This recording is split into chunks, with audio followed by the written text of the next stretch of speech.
It is not hyperbole to say that Stephen Sondheim was among the most important creative voices in 20th century American musical theater. From the 1950s through to the 2020s, he wrote the lyrics, music, or both for some of the most critically and commercially successful shows of our lifetimes.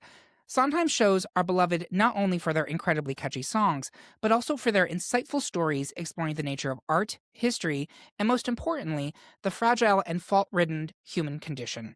Though we lost Mr. Sondheim in 2021, the great pop culture debate wants to look back on his works as we attempt to name the best Stephen Sondheim musical of all time. I know Mrs. Lovett has the worst pies in London, but as anyone who has seen me in shorts can attest, I have the worst cakes in New York. I'm your host, Eric Resniak. Please welcome my panelists for this episode. He's not a blank page or a canvas, but he is up to the challenge of bringing order to the whole. It's Kevin Dillon. I'll spend Sunday in the park with George, Bobby, and any other emotionally unavailable man in Sondheim's catalog. That sounds less Surratt pointillism and more Pollock splatter paint, but I'm here for it. Next, he's having a moment in the woods with his Prince Charming. It's Michael Schwarz. Yes, Eric, Sondheim did turn me gay, and that prince can climb my tower anytime. Pro tip, if you would like to avoid agony, try unclenching. Stephen Sondheim would approve of this message.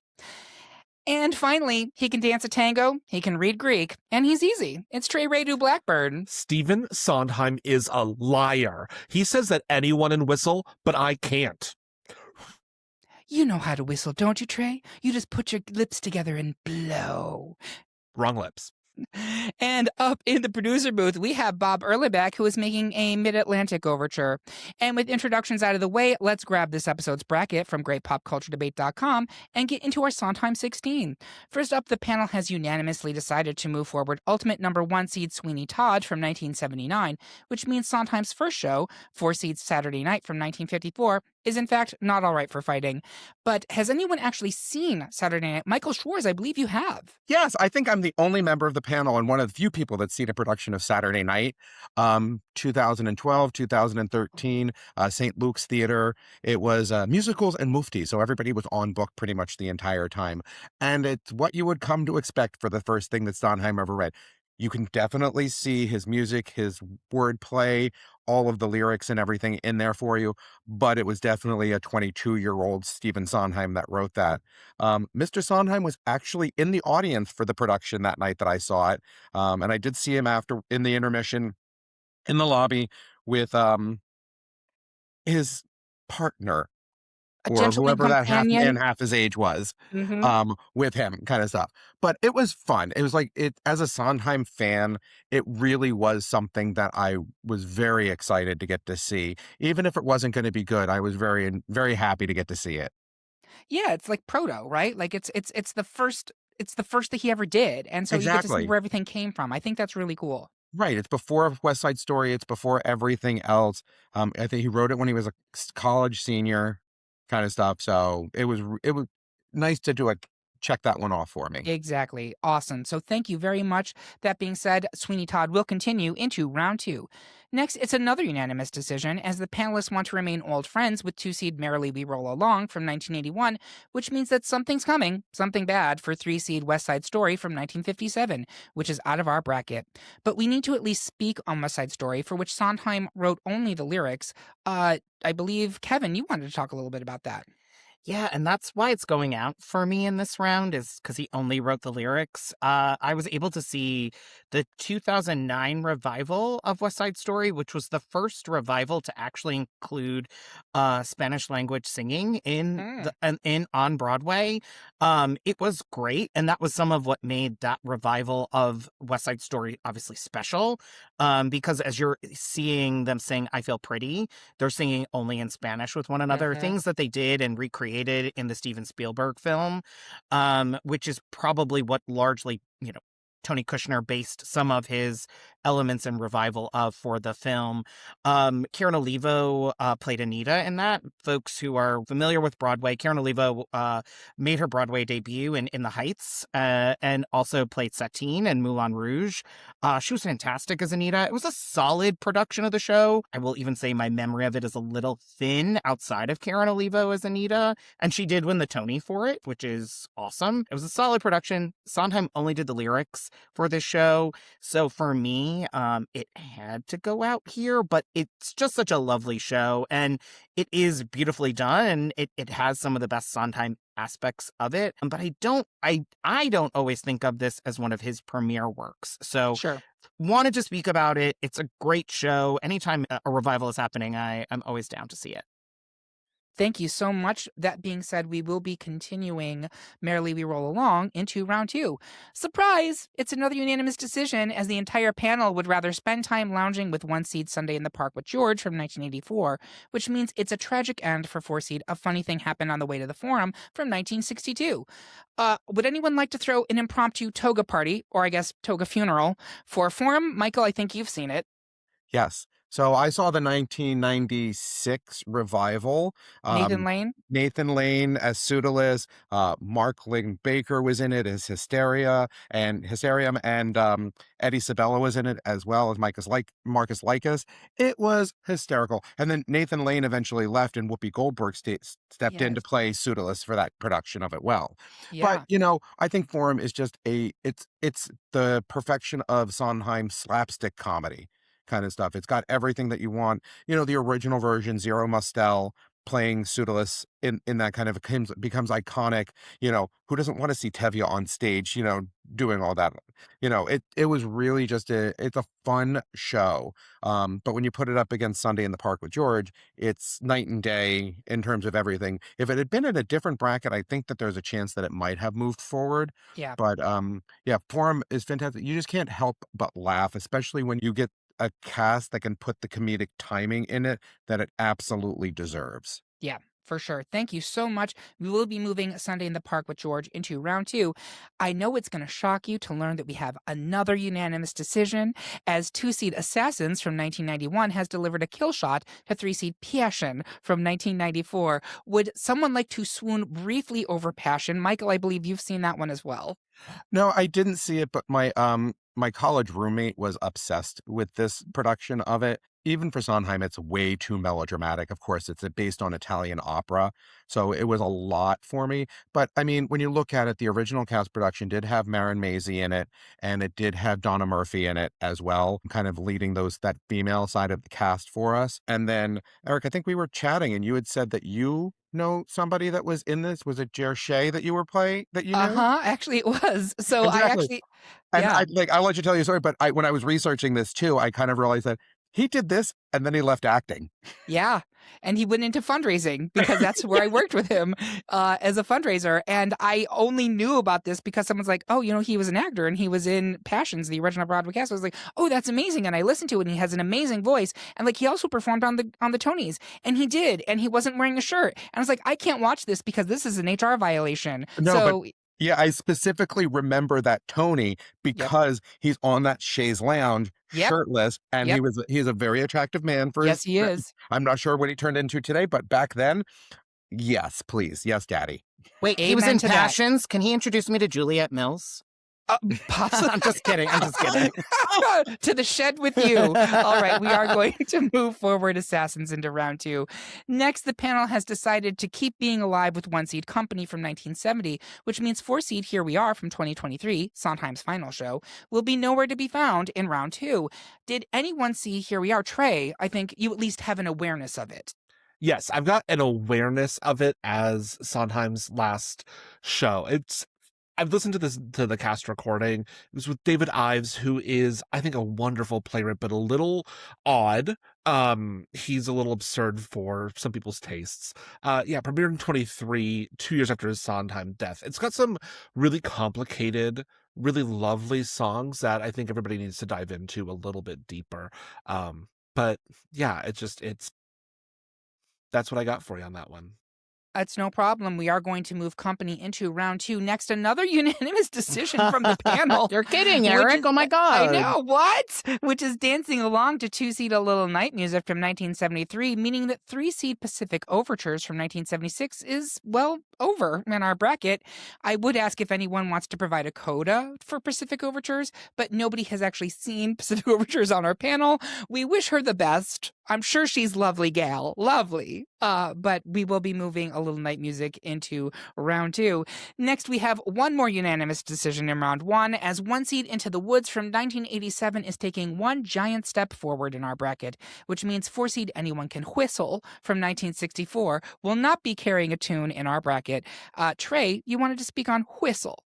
Just a little bit of a whistle that I can't do. So that was really why I'm not voting for Anyone Can Whistle, because I can't. Kind of like in the song, the title song, Anyone Can Whistle ends with Why Can't I? A little bit like Over the Rainbow. It's honestly a little bit of a forgettable show, but it did have Angela Lansbury, and I think that we can celebrate. We can always celebrate La Lansbury, so thank you very much. We will be moving into the woods into round 2. Believe it or not, we have an actual debate, a novel concept for a podcast called The Great Pop Culture Debate, as the bulk of the panel is for closing down the theater for 2-seed Follies from 1971, while I am stage momming the hell out of 3-seed Gypsy from 1959. Michael, tell us why you want Follies to be the last showgirl standing. I'll tell you why Mama's got the stuff, Mama's got the juice, as I stump for Gypsy. I'll go first. So, in fairness, Sondheim only wrote the lyrics for this show, not the music. Is this why people are not voting for it? I see some shaking of heads. I see Michael holding up his is it the Audra version? Yep. It's the Audra version. Julie Stein wrote the music, but the lyrics are terrific, and I would argue that Gypsy is more essential to the Broadway canon than I think Follies is. And no shade towards Follies, I'll get to that in a second. This was inspired by the story of burlesque performer Gypsy Rose Lee, but it's really focusing on her battle axe of a mother. It has become Broadway's answer to King Lear. I'm not making that up. Frank Rich, the cultural critic, said that. Part of my rubric for this episode is where is it in the Broadway canon? Does it have resonance? What are the notable songs? Are the themes resonant with current American life? Those are my kind of rubrics here. Notable songs. Some people, a personal theme song for someone who can't even give it away. You Gotta Get a Gimmick. Let Me Entertain You. And of course, Everything's Coming Up Roses / Rose's Turn, one of the all-time great bangers of American musical theater. The show has been a tremendous success. 6 runs on Broadway, including a Tony winner revival in 1989, 3 West End runs in London, including an Olivier winner in 2016. I have also never seen Follies, but I listened to the 2011 cast recording of the show in preparation for this, and holy shit, that show is incredible. So I'm so okay with Follies going forward here. But if you have listened to this show, or if you know me, you have to understand that I will never be able to resist a story about a nightmare mother and brassy strippers. Can't do it. So I'm sticking with Gypsy. That being said, Michael, talk to us about Follies. Follies is just one complete 2-hour nervous breakdown. And that is what draws me in. I have seen this on stage, not on Broadway, off-Broadway, regionally, but what really got me is a friend dragged me to a theater in Brooklyn to see the filmed version that they did at the National Theater in London of this. And when I saw Imelda Stanton get up there and sing Losing My Mind, I just, Gay gasp. Yeah, no. No, so like prior to that, I really only I knew Dolores. I knew who she was, but she was still Dolores Umbridge from the Harry Potter films, as far as I was concerned. But when she got up there and she starts singing "Losing My Mind," I fell in love with her. I fell in love with. I had to go back and re-listen to this entire production. And you still have, I'm still here. Is in this as well. And Could I Leave You? I just like these are just like it is 1 2-hour and it's the whole. Is like Ziegfeld Follies kind of thing for you. It's aging showgirls trying to find their relevance in time again, and that's what I face every day. Am I relevant Exactly. to the world Aren't we anymore? all I really aging don't showgirls? know. Yeah. But yeah, so this to me, it's a much more powerful emotional response than Gypsy to me. Gypsy has its moments, but this has just such a 2-hour staying power of grabbing you by the heart and not letting you go. Awesome. Kevin, is it going to be Follies or Gypsy? Eric, this was the one where I was a little torn on whether or not to go with these two, because Sondheim's grip on Gypsy and the adaptation of the original material was still present with regards to the Audra work. With that said, Follies was my first Stephen Sondheim show. That production was immaculate. It has to move forward, and I too love mental breakdowns. Yes. And how about you, Trey? Is it going to be Follies or is it going to be Gypsy? Eric, I am just a Broadway baby, so I'm going to have to go with Follies on this one. And partly because, like you said earlier, Gypsy, he only wrote the lyrics for some stunning lyrics. Yeah. But he wrote the whole thing for, minus the book, for Follies. So Follies it is. All right, so we will be moving Follies into round 2, and that's the end of round 1. We're going to take a quick break to check in on why Bernadette Peters is having a nervous breakdown this week. We'll be right back.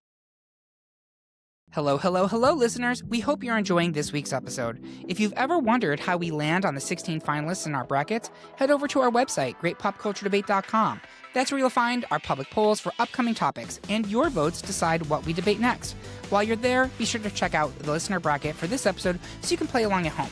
You can also explore related episodes like Best Tony-winning musical, Best 2000s Broadway musical, and Best Hamilton song, all available right now. And don't forget about Patreon. Our supporters get access to exclusive episodes available at all times, with new Patreon exclusive episodes dropping twice a year. Visit patreon.com/greatpopculturedebate to sign up and listen to Best Oscar-winning original song and Best Legion of Superheroes member today. We also have a weekly newsletter packed with updates on movies, TV, music, video games, and more. Just head to the subscribe section of our website and sign up today. Thanks so much for listening. Make sure you're subscribed so you never miss an episode. And once again, visit greatpopculturedebate.com for upcoming polls, TV recaps, and tons of additional bonus content. We'll be right back after this. And we are back for round 2 of our Best Stephen Sondheim Musical debate. Before we get into the Elite 8, I'd like my panelists to share some of the other projects they are working on. Michael Schwartz, what do you got going on?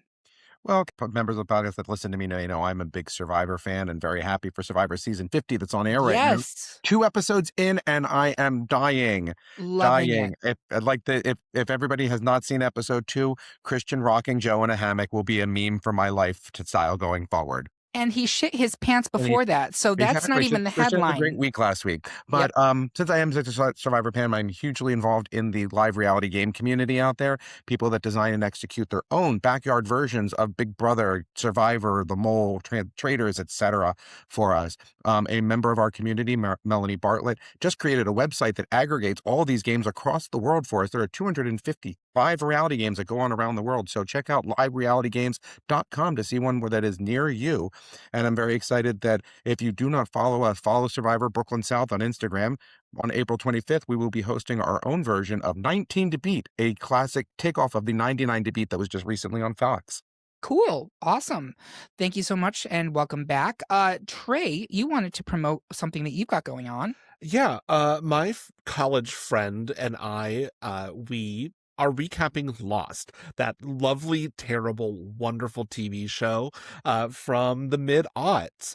So you can catch us on wherever you get your podcasts. Look at under for Talking with Tasha, and then I just do guest episodes, Talking with Tasha and Trey, Lostcast. Find us there. Awesome. And Kevin, you don't have another project going on. You're juggling so many balls, literally and figuratively, but you did want to share about a Sondheim show you wish that you had seen.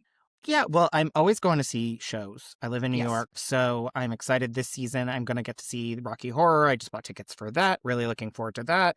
Looking forward to Death of a Salesman, which, even though it's been revived 20 million times, have never seen that. But Sondheim-wise, a show that I have never seen, which in today's climate, who knows if it'll ever get revived, is Assassins. Seriously. I don't think it's going to happen, folks. I hate to break it to you, but I'm so sad I didn't get to see it. I know Michael brought this up in the warm-up, the cast that was going to come back around COVID, but what a cast that would have been, and what a show I wish I could get to see live. Seriously, thank you so much. So the best place to follow us is on Blue Sky at gpcd.bsky.social or at Great Pop Culture Debate on Instagram or TikTok. You should also make sure to subscribe to our page on YouTube or Twitch, where we're going to be posting original video and gaming content, as well as video versions of these episodes. Now, let's get into round 2, where we will meet the Blob. It's me. I'm the Blob. First up, it's another unanimous victory for 1-seed Sweeney Todd, the Demon Barber of Fleet Street, which means 2-seed Merrily We Roll Along has hit the rocks in our bracket, but we have yet to even talk about Merrily. And Kevin, you wanted to say something. Oh my God, I could talk about this show forever. The show that was really one of Sondheim's biggest flops in its days, and which was seen to be as one of those shows that was never going to be a success, never going to be anything. And boy, did they prove them wrong. With the revival that happened just recently with Jonathan Groff, Lindsay Mendez, and Daniel Radcliffe as the trio, the press tour, the work that they've done, a show I saw 3 times on Broadway, once deathly sick because I had tickets. It was the first time and I wasn't giving them up. I wore a mask, folks. Don't worry, I promise. But the show is really spectacular. It's told in reverse as you see this friendship essentially break up to the beginning of its formation. And each of their journeys as artists. What? Sondheim doing a musical about people journeying into the formation of their career as artists?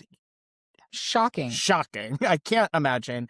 But, this production of Merrily Re-Roll Along was spectacular. It is fantastic. There is a reason it was filmed and then released into theaters, and it is one of the best filmed stage productions I've seen personally. I saw it on YouTube for free. It's probably down now. But you can purchase it and buy it and rent it and experience this fantastic show. The last thing I will say is we should talk about this, is Sondheim shows are notoriously very hard to turn into films, but this is in production as a film as well, with Paul Mescal, Beanie Feldstein, and Evan Hansen. What's his name there? Yeah. Ben Platt. Ben Platt. And, I'm really excited with Richard Linklater as a director, really intrigued by that. He's testing his theatricality. This is a perfect show. And I could talk about all the numbers and everything, but it is really, really, really magical, that production of that show. But it's up against Sweeney Todd. So we got to move Sweeney Todd forward. Kevin does make a great point. I did see this off Broadway at Roundabout before it did the actual revival. This is a very cast-driven show. If you don't have the right chemistry of people, it doesn't work. And that's why I'm very interested to see how the Linklater film does, if they have that chemistry. Because the 3 of them, Radcliffe and Groff and Mendez, did have that chemistry, but the cast I saw did not. So it really doesn't play as well. Very good to know. We will be moving Sweeney Todd into the Final Four. Next, the panel is evenly split between 1-seed Sunday in the Park with George and 2-seed Assassins. Kevin, try to make contact as you push Sunday in the Park with George. Trey, make your mark on history as you push for Assassins. Trey, why don't you go first? Sure thing. I am going to talk about this show and try to not get put on one of Kash Patel's lists that'll hand to Pamela Jo Bondi. So, Bob, if you could just have the bleep my entire section so I don't get disappeared, I'd be thrilled. Assassins. What if all of the assassins and would-be assassins of American presidents got their weapons from a carnival barker, and they told us why they got to shoot a president as they sang, "Come here and kill a president"? It's a wild show. It's got everything. It's got ballads. It has a love song attempting to appeal to Jodie Foster and Charles Manson. It's got monologues. It's got dread. It's got a cakewalk song. It's got angry men. It's got a plane hijacking in one of the monologues. It's got murder and attempted murder. The songs in this show, "Unworthy of Your Love," that duet, is such a theater kid duet song that everyone can perform. One of my favorites is Another National Anthem. It's a big group number just trying to rally the troops around murdering people of power. And at the very end, everybody's got the right to their dreams. Everybody's got the right to some sunshine, not the sun, but maybe one of its beams. It's just it shows Sondheim's lyrical genius. I wrote a paper in college called "Assassins: The American Dream," where I talked about, if men can achieve their dream of running a country, why can't other men achieve their dream of shooting those men in the face? That's what got you on Kash Patel's list, baby. Yes. I hate to break it to you. And it's such an incongruous show to its subject matter, and that's why it works so well. It's dark as hell, but Sondheim proves again and again that you give it a great melody and some gorgeous lyrics, anything can be a popular musical. Assassins, forever. Amazing. Thank you so much. Kevin, talk to us about Sunday in the Park with George. Well, if you listen to our warm-up round, I was born in the year of Sunday in the Park with George, so it is my show. But Sunday in the Park with George is So one of the things that benchmark for me is I try not to listen to shows if I haven't seen them. And so for me, my disconnect to Assassins a little bit largely comes from, for a long time, it was a show I'd planned to see, I'd seen, and I never got there. So it just is not a show that I connect with as much as I do with this one. And for me, a show about an artist in the first half trying to formulate the perfect artwork, interacting with its subjects as he literally peels back the layers of the interactions with them. The original cast was Bernadette Peters and Mandy Patinkin, and my God, there is a taped version of this available on YouTube, which is pretty solid quality. I watched it on Sunday, ironically. And I very ironically, not intended at all. And watching Bernadette Peters and Mandy Patinkin literally put in all this might and effort into the heart and soul of a show around an artist, George Seurat, who is putting together the Sunday in the Park painting. And then that second half, which I always love, an esoteric second act from Sondheim, where you're just kind of completely in a new area, a new space, and a new world, and watching as art is essentially critiqued. What I will wrap up with is that when Stephen Sondheim passed away, a group of Broadway folks came together and they sang the song Sunday to pay tribute to him. And in all honesty, because of that, and because of the beauty that is Sunday and its use in Tick, Tick, Boom, as an homage, this is one of Sondheim's masterpieces to me.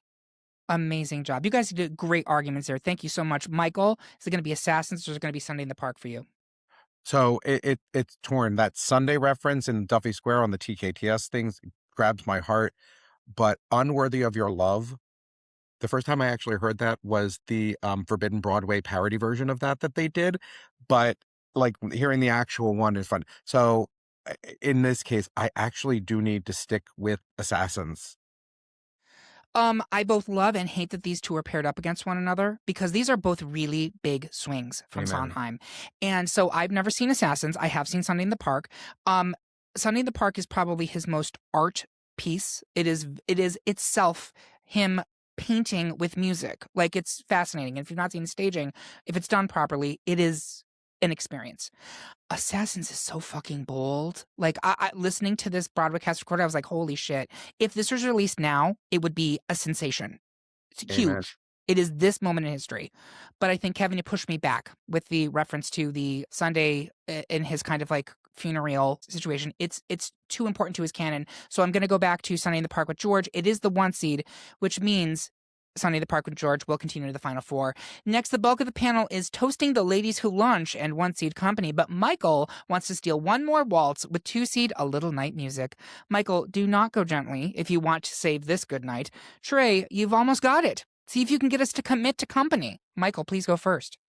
So I will say that I have seen 2 versions of Company and 1 of A Little Night Music. I did see the most recent Katrina Link version of it, and I also did see the Raul Esparza Let's Carry Instruments version of it on stage and both were fantastic. But nothing in the world will compare to Angela Lansbury being rolled out to the middle of the stage and sitting there and singing liaisons to a theater full of rapt people that are just like the reference that also I was born under the sign of A Little Night Music. So I do find a connection with this show. It just speaks to my personality. It was Catherine Zeta-Jones's Broadway debut for this production as well. And she did a fantastic job. I thought that she was really wonderful. And, Send in the Clowns has always been just like so wonderfully haunting and soul searching for me. And I think it's just an epitome of the beauty that Sondheim can create for it.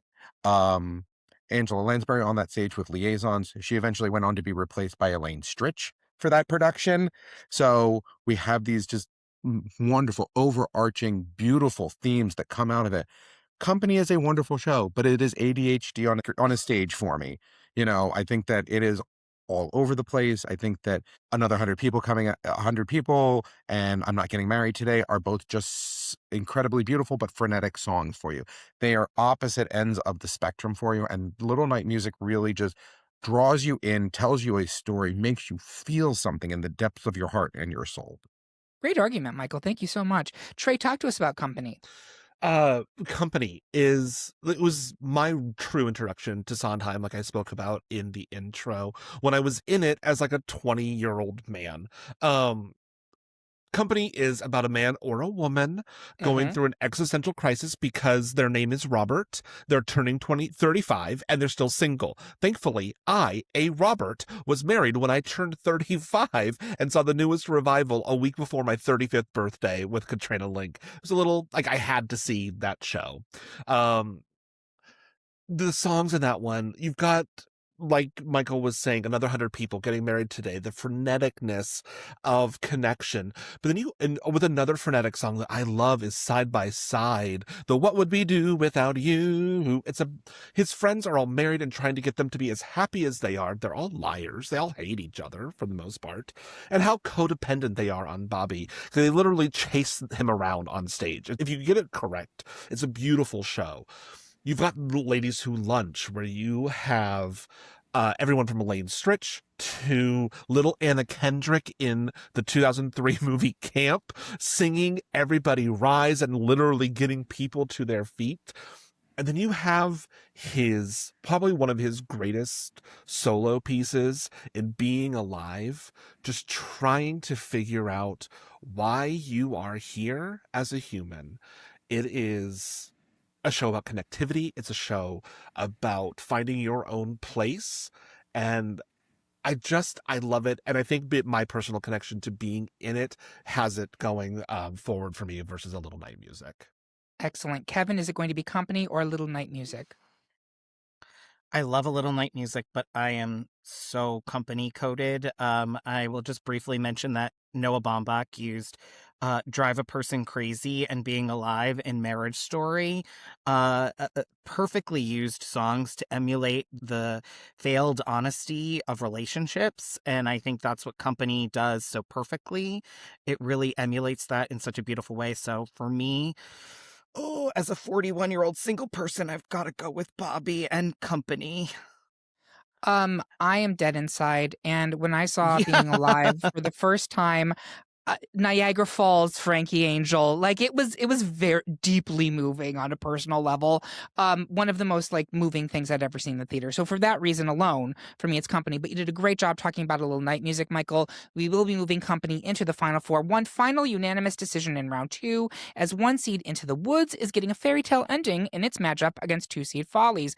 But we have yet to really talk about Into the Woods, so I'd like Michael to put on his red hood and go into the woods and continue forward. Into the Woods is, but again, this is what turned me gay. Seeing this original OG production on stage for me, I saw all the original cast except Bernadette with Felicia Rashad as the witch, and to this day, I will drop everything and I will pay $1,000 to see Chip Zien or Joanna Gleason get up on stage and sing fucking anything. Mhm. The baker and the baker's wife, they were such the heart of this show. And then you have the other stories are going on of Jack and Cinderella, which are fantastic, but it's like that love story between the two of them, finding their relationship, finding that cow as white as milk so that they I'm could right have here. Thank you very much. exactly so that they could find their true love story, and then taking all these beautiful fairy tales, putting a little Sondheim twist on them in the first half, and then just making them completely dystopian in the second half of the show for you. I think it just speaks to the genius that he is as a writer, as a storyteller, as a lyricist. I still, to this day, I would always want to play Jack, even though I am significantly aged out of that role at this point. But to sing Giants in the Sky would just make my dream come true. Like having a great group of people that we could all just sing One Midnight Gone, No Knot Unties Itself kind of Mm. stuff, and just speaks to the community and how all these disparate people come together in the end and just like make this community. And Into the Woods is a like perfect Sondheim as far as I'm concerned. It's comedic, it's heartfelt, it is that got those beautiful harmonies, it's got those magical lyrics that Sondheim is just known for. Isn't it also an allusion to the AIDS crisis? Am I It wrong about this? it That kind like, of is. Yes, yeah, I think because this comes out in 1987 originally on Broadway for you, right when we finally are hitting we know what's going on, we right. know how and everything at that point, but yes.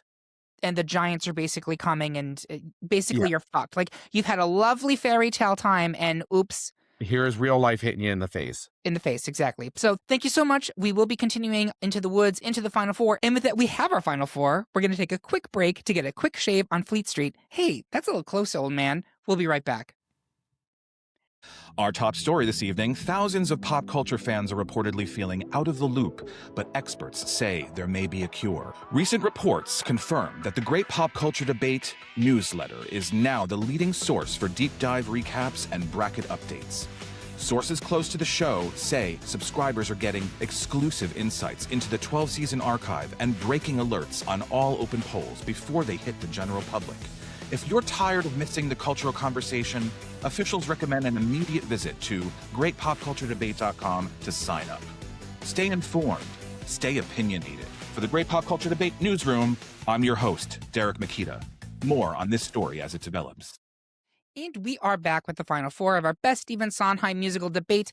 Let's take a look at what we have. It's Oops, All One Seeds Edition, Sweeney Todd versus Sunday in the Park with George, Company versus Into the Woods, and Kevin in the break said, to quote him, "This is going to be fucking hard." Is that accurate? It is. This is Amen. like, these are all, Yeah.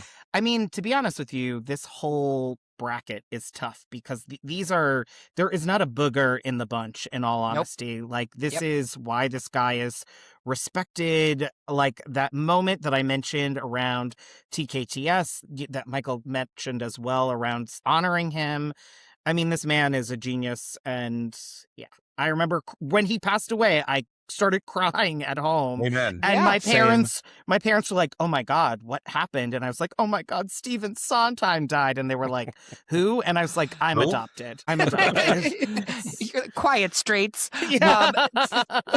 Trey, you wanted to say something? And it's also a thing of, in prepping for this panel, I talked to a lot of my theater friends and said, if you had to choose your top 3 Sondheim shows, what would they be? And not a single person had the same top 3. A friend of mine had Pacific Overtures in there. A friend of mine had Passion in their top 3. And so this man means so much to the theater community and the queer community at large that I'm so glad that we can honor him in this way and then tear each other to shreds about some terrible decisions that are going to be coming. What would Stephen Sondheim like more than to have a bunch of Oh. gays coming at each other and just punching, and you can Truly, interpret should that we however all- you like. Should we all just recite it, but it's your fault right now because that's what's going to Exactly. happen. Amen. All right, so attend the tale of Sweeney Todd versus Sunday in the Park with George. I'm going to start at the top of the pack, which I believe is Kevin. Is it going to be Sweeney Todd or Sunday? Well, we haven't talked about Sweeney Todd, so this We is have not. I will name and say that. So I am very torn on this. I think I initially had Sweeney Todd moving forward, and the more I think about it, the more I waffle back and forth on this. But with regards to Sweeney Todd, this is the operatic musical tale of the demon barber of Fleet Street. He is a barber whose wife was stolen from him from the judge, and he is trying to get back to his life and enact revenge on those who took his wife from him and his daughter, and also just start murdering people. He meets Mrs. Lovett, the original cast, Angela Lansbury and Len Carew, who eventually would work together many times on Murder, She Wrote. Len Carew played a British spy who would torment Jessica Fletcher on the regular. Very entertaining chemistry between I the two love of the them. Murder, She Wrote, Kevin coming in. It's one of my Always favorite things gotta about you. Bring it up. My dad literally, sidebar, sorry. My dad literally brought up, I think her name is Jennifer Flynn, who passed away from Ghostbusters recently. Mhm. And I was like, oh my God, I remember she was in an episode of Murder, She Wrote, where she thinks the priest killed. It's just it always has to come up. But with regards to Sweeney Todd, I saw this production with Annalee Ashford and Josh Groban. Annalee Ashford's Mrs. Lovett was next level. She Yep. should have won the Tony. She was so good. It is a really beautiful show. It is a really, again, when done right and when done on a budget, which that production was, it is spectacular. And I also like Josh Groban as well as Sweeney. I thought he was good. Not my favorite part of the show, but he was really good. That production was well done. It is a tried and true musical in a weird way because it's about murder and turning people into meat pies and singing about it. And, you know, there are very beautiful, sweet moments in the show as well. It's really, I think what Sweeney does, or what Sondheim does with Sweeney, is gets to the humanity and hurt that people experience in the experiences of power and how to navigate that. And revenge is the answer here. I really love this show.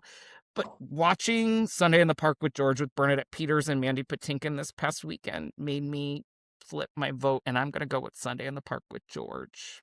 Okay, interesting. Michael Schwartz is going to be Sweeney Todd or Sunday in the Park with George.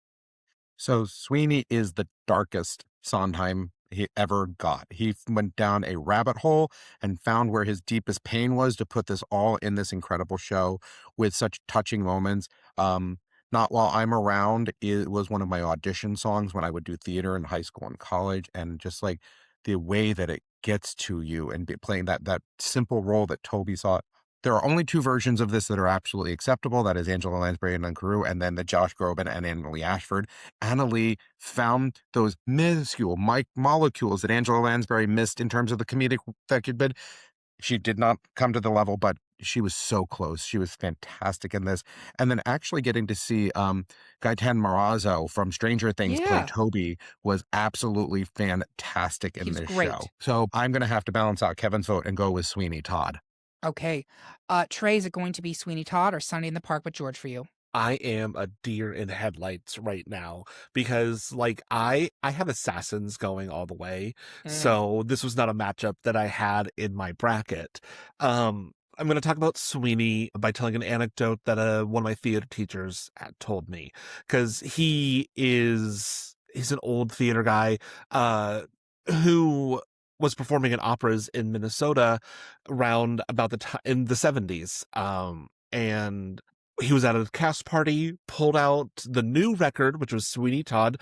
They were in Minnesota. They didn't have access to Broadway, so that's how you listened. That's how you learned about shows. I mean, I grew up in Iowa. Same thing. We didn't have access to Broadway in the 90s and the early aughts in the same way that people do now.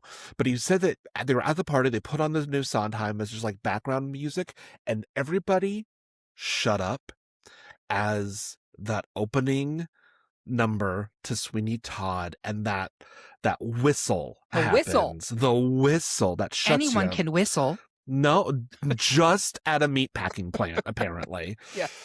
And just didn't socialize for the rest of the party because they were all listening to Sweeney Todd.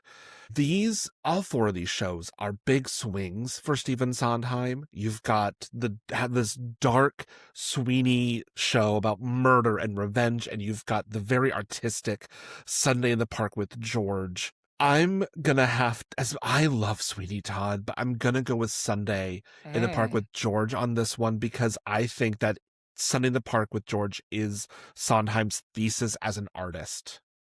Okay, interesting. So, I'm going to go with Sweeney Todd here, and we're going to get to what happens in a tie in a second.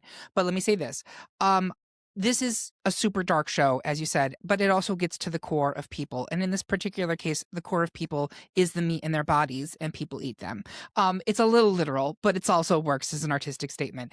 And I have to say, in this world where we are dealing with like the powers that be being completely corrupt, and in this economy, why not try Little Priest? You know what I'm saying?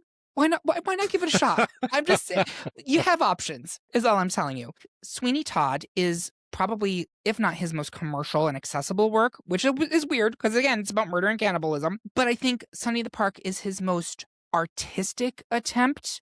Mm-hmm. He is not interested in making things that are easily digestible. It is repetitive. They're not even really melodies. They're almost like sketches of a melody, right? He doesn't care if you get it. He doesn't care if you like it. He is creating art, and that was inspired by George Seurat, and there's something super interesting about it. With that being said, usually we go to seeds. These are both one seeds. Sweeney Todd is the ultimate number one seed in our bracket, and Sunday the Park with George was the fourth one seed in the bracket, which means Sweeney Todd will squeak it out here. Again, both excellent picks. Kevin? I was just going to say, this is a tough call. I originally had Sweeney Todd. Absolutely. And honestly, the one thing I also can't not think about is The Office doing the Sweeney Todd episode, which is one of the funniest things I've ever seen. And it is just like how accessible, you can make an inaccessible show. Like, it's not a bad decision for it to move forward. I'm just pedantic and esoteric, so I went with Sunday in the Park with George. I love that for you. Mm. All right, so Company versus Into the Woods. I'm going to start back of the pack with Trey. Where are you going? So like I said, these final four are some of his biggest swings because you've got this weird non-linear mishmash of a bounce back and forth show with Company and that existential crisis. And then you have what I think is Sondheim's most accessible show in Into the Woods. It's his heart. If Sunday in the Park with George was his art, Into the Woods is his heart. Brings together all the fairy tales and creates something new with the baker and his wife. And like the songs in Into the Woods, Hello Little Girl, Giants in the Sky, Agony. Every straight musical theater duo will sing Agony at any cabaret they will give you. Your Fault, groundbreaking. Your Fault, No One Is Alone, Children Will Listen. So much of Sondheim's work is wonderful. And there are really two songs that will bring me to tears every time I hear it. One is Sunday from Sunday in the Park with George. It's just, if you have the right choir that just brings that Sunday, those sforzandos, weeping. The other one, No One Is Alone.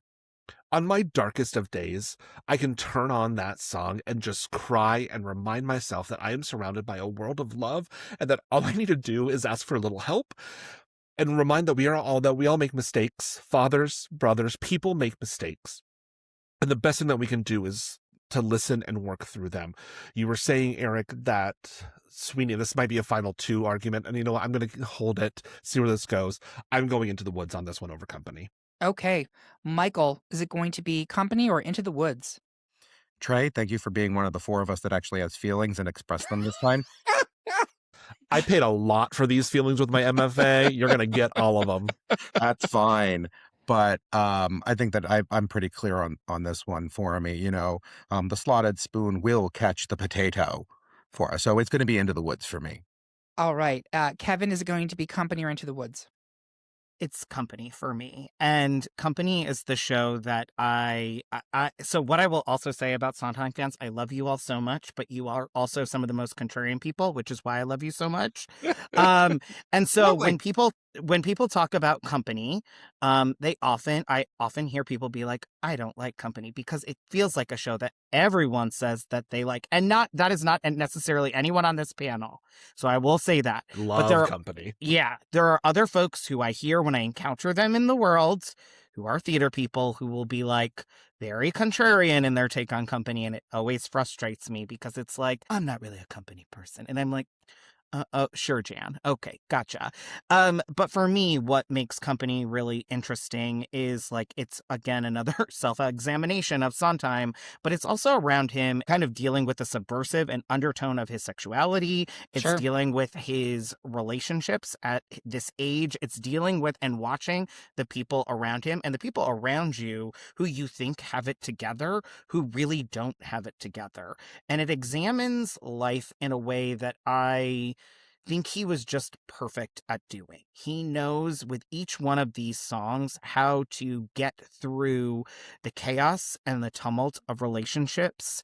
And this show is, I think it's hard to say which show has the most known songs of his, probably Sweeney, but this one is the one where people will be like, oh, that one. Oh, I know this one. And for me, like, you get to watch all of these people experience and sing all these different versions of these songs, because these are the songs that I feel like Sondheim folks want to sing, because they get the belt, they get the excitement, they get the jazziness. Not Getting Married Today, from all of Madeline Kahn, Not Getting Married Today. Oh my God. If you have never seen it, watch it.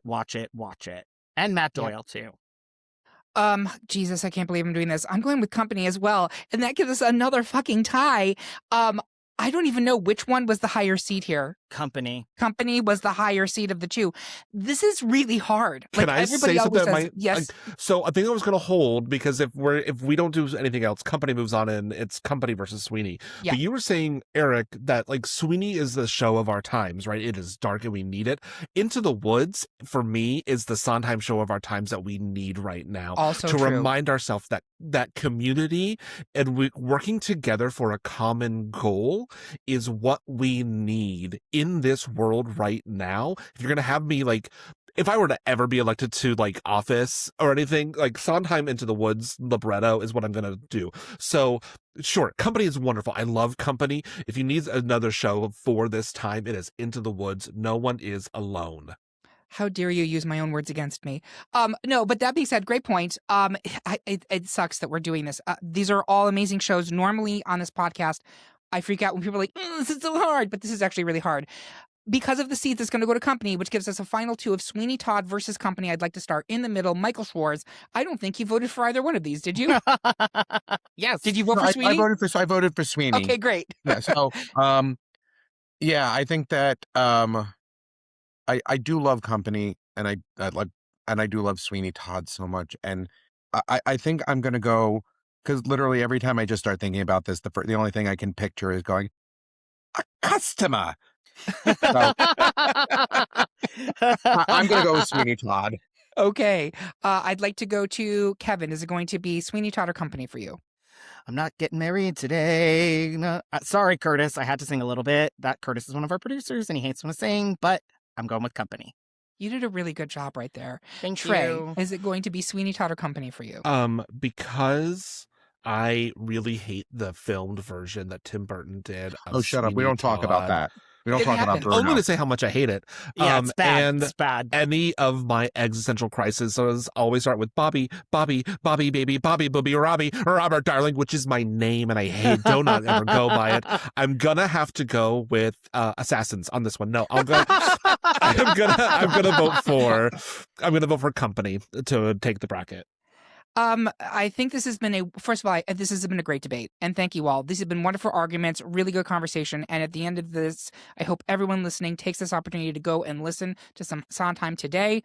We were very privileged to be living at the same time as, I think, our Amen. great American musical playwright. So I am going to give it to Company, and really it is coming from a place of he spoke to not just himself, but a lot of people. It's not fantastical. It's not crazy. It's very real. It's something that anyone can experience, and it's incredibly resonant. And I don't know many other musical theaters that have been musical theater moments that have been as successful and as penetrative as that. And you know what? I think Stephen Sondheim would love to be remembered as penetrative. So there you have it. Our pick for the best Stephen Sondheim musical is Company. Do you agree? Are you waiting for some shocking twist ending? Tell us how you really feel by leaving a comment on this episode at greatpopculturedebate.com or find us on Blue Sky, TikTok, or Instagram. While you're there, make sure you subscribe and follow the podcast. You can hear about what new debates are coming soon, vote in open polls, and even decide which topics we tackle next. I want to say thank you to my panel. Not a day goes by that I am not thankful for you. And thank you for listening. If you love what you heard, please consider supporting us on Patreon, where you can get even more exclusive content and you get episodes a whole day early. We hope you have a good one. And remember, everyone is entitled to their wrong opinion. Send in the clowns. Oh, wait. They're here.